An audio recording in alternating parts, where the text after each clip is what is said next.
We are live. I would appreciate it. All right. Hi, YouTube. Good morning. I was like, we are live on YouTube. I had not pushed the button, honey. Hope everyone is doing well. We got a lot to get to this morning on the Lurie Daniel Favors show. For those of you joining us for the first time, hi, I'm Lurie. Lurie Daniel Favors to be specific. And this is our excerpt time where we invite the YouTube community into the work that we are doing here every single day, Monday through Friday on SiriusXM's Urban View, channel 126. That is the Urban View network where talk empowers and becomes action. And we got a lot to we have a lot to talk about today. So let's get into it, because did you know it kind of feels like they are murdering people in the Caribbean Ocean? I know it feels weird, and maybe we shouldn't say it that way. It might be dangerous for me to say it that way, but it kind of feels like that's what's happening. According to recent reports, we've mentioned this a couple of times, so this isn't even necessarily new, but it feels like it's escalating, and the attention that it's getting is also increasing. According to the reports, the United States murdered 2 men from Trinidad and Tobago in a U.S. strike on a boat in the Caribbean Ocean. And according to the news report that you're about to hear, this was being done during a fake anti-drug military operation against Venezuela. Now, you might be thinking, Lurie, what fake anti-drug military operation in Venezuela? That's how this is basically being interpreted by everybody outside of these United States, and by many people within these United States who have an understanding of international affairs. What's happening right now is the Donald Trump administration, the Republicans, are basically acting like 13-year-old pubescent boys high off of Mountain Dew and all sorts of other caffeine-inducing I don't know why Mountain Dew's catching a stray. All sorts of caffeine-inducing things, and basically pretending like they are playing video games, but they're really killing people. I want you all to take a listen to this clip. We're not going to listen to the whole thing. Now, for those of you who are in the American massive and you don't have a real ear for understanding people's accents, I'm going to need you to extend yourself a little grace, because we who are fine with people's accents, we're going to be just fine. But if you're not comfortable with people's accents, just know this is going to be a little bit of a challenge for you, but you can do it. I believe in you. I want you all to take a listen to this clip. This is a news report. We're not going to watch the whole thing. And this is a news report out of Trinidad and Tobago where they are talking about one of the most recent instances, because there have been now many, of American war machines bombing boats with fishermen on them from the sky. Amina, let's take a listen. 2 men believed to be Trinbagonians were killed in the latest U.S. drone strike of Venezuelan waters. And now a Las Cuevas family is demanding answers. They say Chad Joseph wasn't a trafficker, just a young man trying to come home. Jensen Levent went to the fishing village to speak with the family. Like most of the men gathered here at the Las Cuevas fishing depot, Chad Joseph was a fisherman. Both his relatives and residents are denying strenuously that he was involved in drug trafficking. They say his killing was unjust.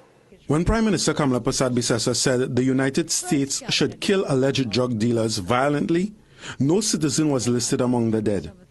On the U.S.'s 5th airstrike, Trinidadians Chad Joseph and another man identified only as Samaru were among 6 people killed on Tuesday, taking the number of alleged narco-traffickers killed by the U.S. since September 2nd to 27. Insane. Joseph's grandfather, Cornell Clement, who denied his grandson was a drug trafficker, says he has no choice but to trust in God.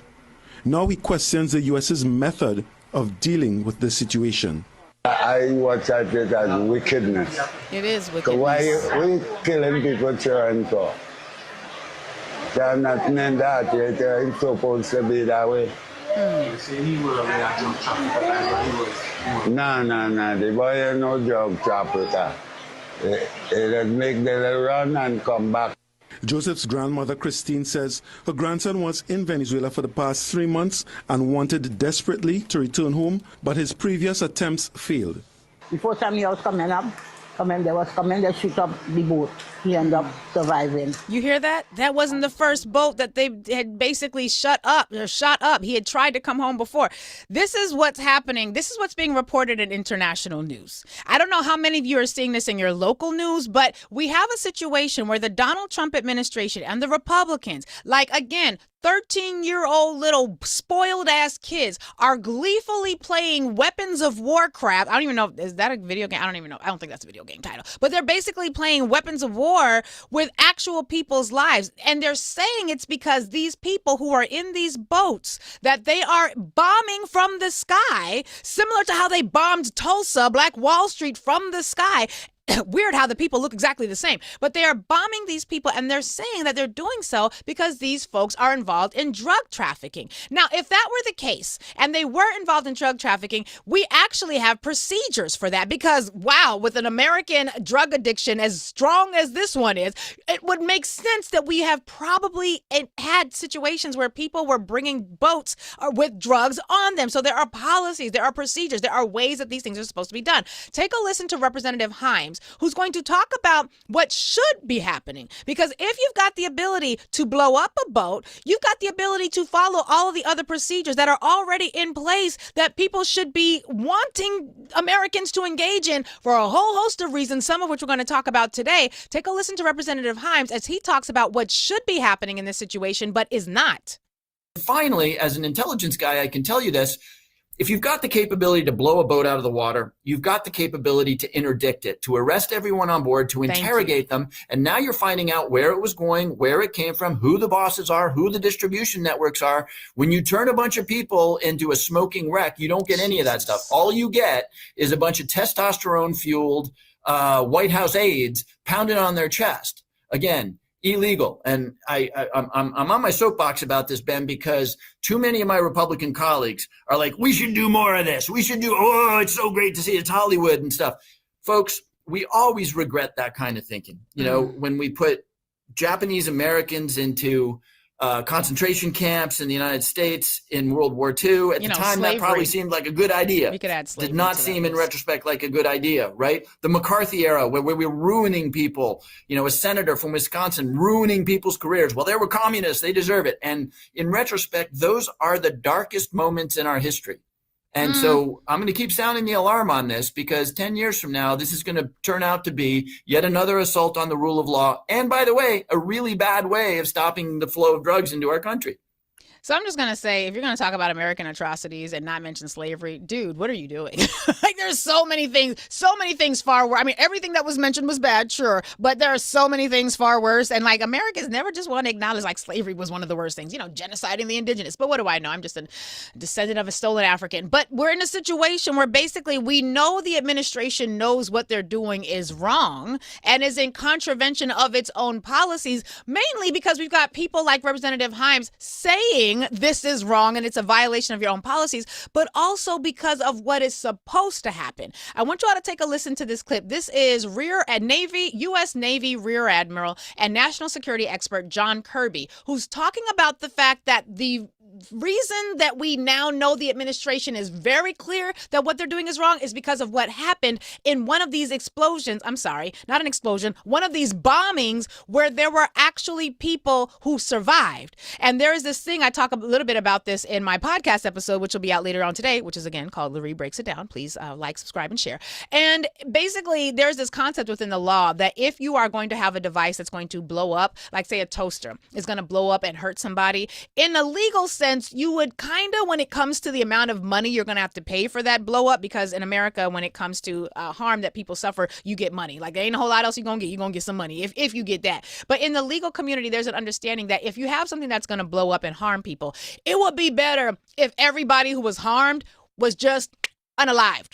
Because if they stay alive, you got to pay for medical care. It might cost you way more to care for that person who was injured by your defective product than it would be for you to just pay for somebody who was killed by that defective product, because dead men tell no tales. Now, I want you all to take a listen to this. This is, again, retired U.S. Navy Rear Admiral and national security expert John Kirby talking about the way that the Trump administration handled it when in one of these instances, there were survivors. Okay, I want you to take a listen to this because this is how you know these people know what they're doing is evil and wrong and in contravention of international law. Take a listen to this clip. The Trump administration went ahead and repatriated two survivors what of does a that recent tell you? boat attack, which tells me that even they have questions about the legality of what they're doing. If these individuals were in fact really enemy combatants, legally so, here it is. Then you'd have no reason, nor would you have any really incentive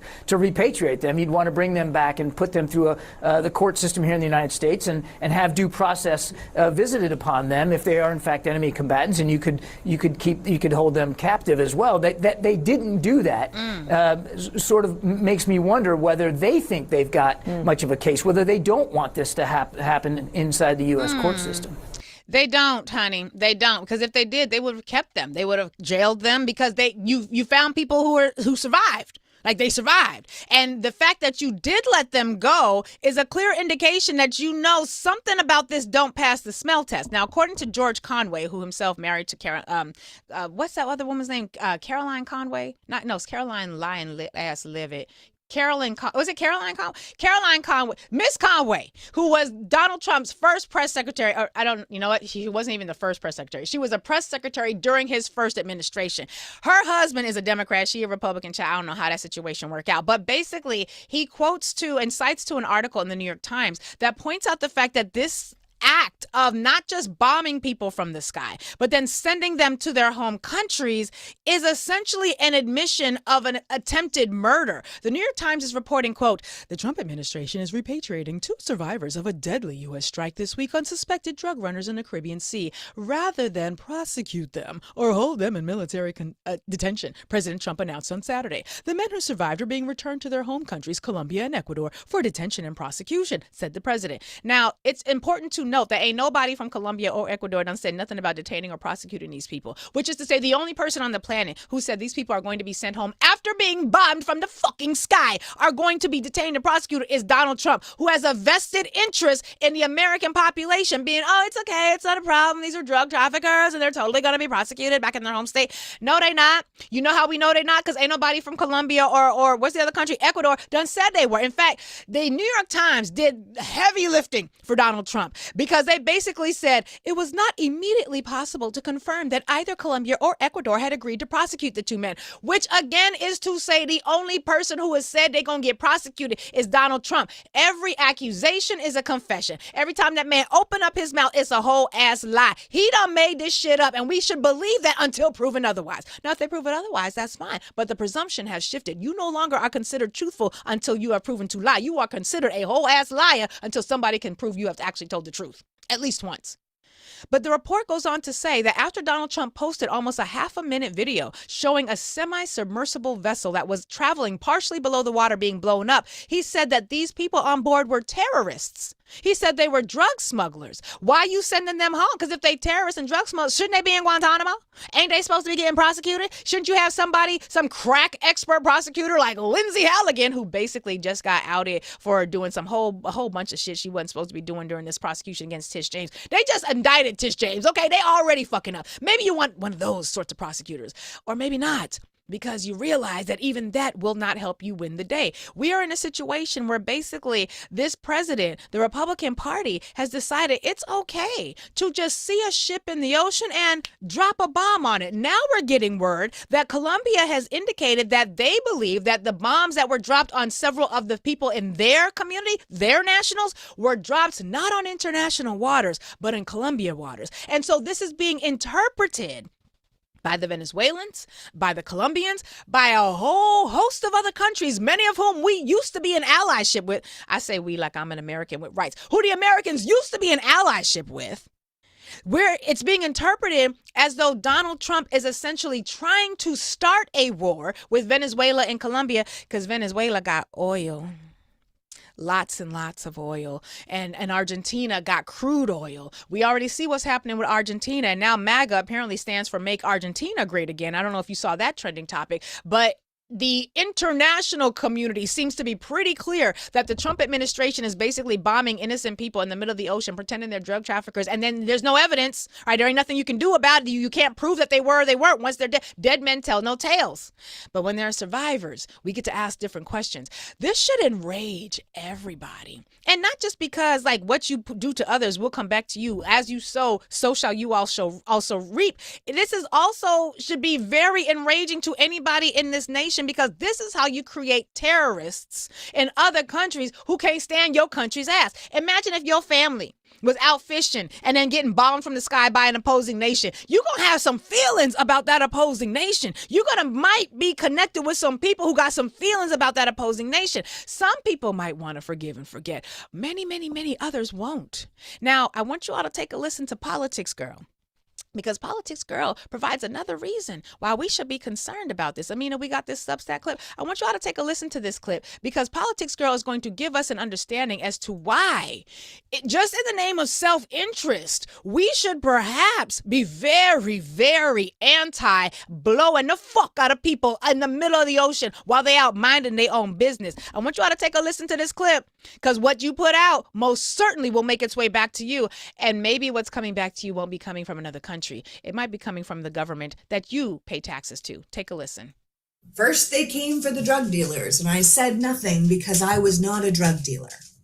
President Trump just revealed that the U.S. has blown up a third boat they claim was running drugs off the Venezuelan coast. We know these boats had people on them, but we have yet to see any proof that they were actually smuggling drugs. And it's going to be hard for us to find that proof because we blew up the evidence. What I need for people to understand is how unhinged this behavior is coming from the American government, because we are currently engaged in extrajudicial killings in international waters. Exactly. Even if those boats were filled with drug traffickers, which we will never know, trafficking drugs is not a capital offense. Thank you. So our government just murdered those people in cold blood. And I'm going to be honest with you. I don't think it has anything to do with keeping us safe from drugs. I think the Trump administration is testing the waters, both literally and figuratively, to see how we react to them mass murdering people without evidence or a trial. Donald Trump knows he's never going to be held responsible for these killings because the Supreme Court gave him immunity. In fact, when the immunity ruling came down, one of the dissenting justices made the argument, so the president is just allowed to murder people now? And I think watching these boats blow up, the answer to that is a horrifying yes. But the administration is also watching how we, the American people, react to these killings. Pay attention. Are we outraged? Do we protest people's right to due process? Do we say, stop, we're not a country that systematically murders people? Because what does the government learn if they get away with these actions without consequence? Here it comes. They learn that they're allowed to kill people without cause or evidence. And all of a sudden, those international waters can become American streets. Because if they can just kill people claiming they're a threat or a drug dealer or a terrorist, what stops them from saying that about anyone they want? Come on. This is the same government saying that all Democrats are murderers and killers and enemies of the state. So it is not a jump to start thinking that they could start killing the left in the name of safety. And if they can kill us, then they can kill you. Because the rule of law no longer exists. If we let it go now, we will never get it back. Which is why you really need to care that they keep blowing up these boats. We should care because our humanity demands that we should care, but we should also care because this country has already demonstrated that they are perfectly willing to blow up Americans. Need I remind you about MOVE in Philadelphia? We literally just talked about this just a couple of weeks ago. And so we got to ask ourselves a whole host of questions because, frankly, the rest of the world is now clear that America cannot be trusted. The Dutch news is now reporting that Dutch intelligence has suspended sharing any intelligence arrangements with the United States because they have concluded that America talks shit with the Kremlin. They know that America and Russia is buddy, besties, buddies, bed buddies, whatever you want to call it, bed bugs if you got to. And so the Dutch have now said, we're not giving no more intelligence. We're not sharing no more intelligence with y'all. Y'all not trustworthy. And some of you might be worried about possible retaliation from any of the countries that America has pissed off. You might be comforting yourself by remembering that, hey, you know, even though what America's doing is wrong, America got weapons. We got weapons monitored by experts, and those experts are on the job all the time, 24/7. Oh, I'm sorry. Wait, what was that? I'm sorry. Are we getting a report? Amina, is this a report about 1,400 employees at the National Nuclear Security Administration who are tasked with overseeing our weapons? I'm sorry. There's a news report about this that we should be aware of because every single one of you who have comforted yourself by saying, even though this is a terrible, awful, no good, very bad thing that America is doing, America's got all the weapons in the world. USA, USA. And as a result of having all those weapons, then there's no reason to worry because we got people who are going to be on the job making sure that we're good to go. except for the fact that we just got word that y'all's president took the 1,400 employees at the National Nuclear Security Administration, you know, the ones who are responsible with overseeing the building, with overseeing the design of the nuclear weapons. They all got furlough notices, and it's only going to be about 400 of them left on the job. And so basically, this ain't never happened before. So maybe America will be able to defend itself. Maybe not. Who's to say? Let's take a listen to the report. The Department of Energy, the federal agency that oversees the U.S. nuclear stockpile, says furloughs are coming for the vast majority of its workers today. About 1,400 employees at the National Nuclear Security Administration are expected to receive furlough notices today, while fewer than 400 will remain on the job. CNN's Renee Marsh is joining us now. I mean, this sounds bad. What dangers could this pose? You think?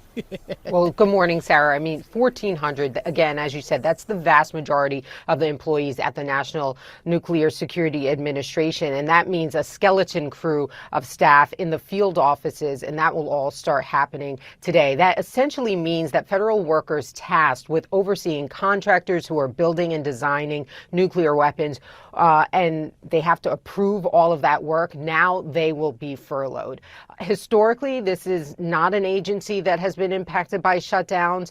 Its critical work has not been disrupted by government shutdowns. A Department of Energy spokesperson tells CNN that since its creation in 2000, NNSA has never before furloughed federal workers during funding lapses. The agency also said that they were left with no choice, that they had extended funding as long as they could. Now, one source within the agency tells me this essentially will mean that the day-to-day rhythm of federal oversight, the approvals and monitoring of these contractors will grind to a halt. And depending on just how long this shutdown continues, there could be another wave of disruptions for this agency. In about another week or so from now, contractors will begin to run out of money, and their work actually building and designing weapons, that would come to a halt at that point. And that could essentially mean delays in delivery of weapons to the military. It is very important to point out, to your original question, Sarah, the sources are telling us that the furloughs will not impact national security at this moment. Security guards will continue to guard facilities that hold weapons, but the longer this shutdown drags on, the greater the impact will be on the reliability of the nuclear stockpile, keeping on schedule for building and maintaining and refurbishing weapons in the stockpile. So the impact is quite long term. Child, is the impact so long term? I got to hum Negro spirituals just to make it through. But, you know, if you were worried that your government was sabotaging its own ability to defend itself, particularly in light of the fact that it is acting like Biff the bully and trying to beat everybody's ass, basically creating enemies everywhere it goes. Now, you might be thinking, how are we going to keep ourselves safe? What are we going to do? Well, don't you worry about it, Americana. We've got American ICEs. Not ISIS, but not ICEs, get it? But Popular information is reporting that ICE increased their weapons spending by 700%.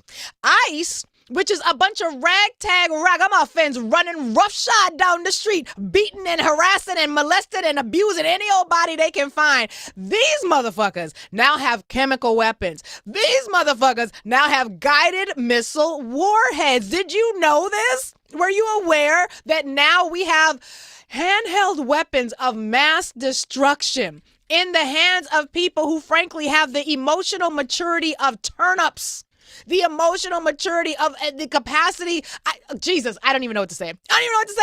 But yeah, Biff got muscles. Biff got bullets.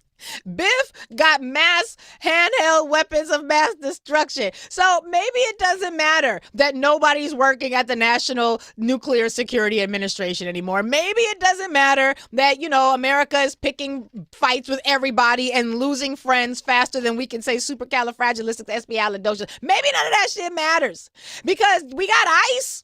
And ICE has now increased their weapons spending by 700%. What could possibly go wrong? What could possibly go wrong? You know, it's not like the president has its own, you know, very well-funded and really well-equipped private army. comprised of people who got pardons from the president, like for January 6th and other sorts of terrorism sorts of things. It's not like that, except it is. It's exactly like that. USA, USA. America, we in danger, girl.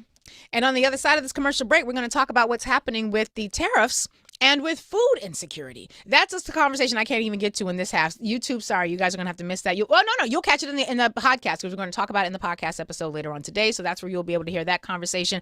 Basically, if you are in need of food stamps, I'm just going to give you a little preview. If you're in need of food stamps, ain't going to be no food stamps in November. The government is shut down, and the government shut down is because the Republicans want to ensure that they cancel all the social services that the people actually need so that they could give tax breaks to their billionaire friends. And the Democrats finally grew a pair of ovaries that could withstand the testicular inferiority and immaturity of the Republican Party, and decided, no, we're not going to go along with this. You're just going to have to deal with owning this shutdown. And basically what that means, though, is here comes the pain. Here comes the pain. And I know that people are saying, I didn't vote for this. Yes, you did.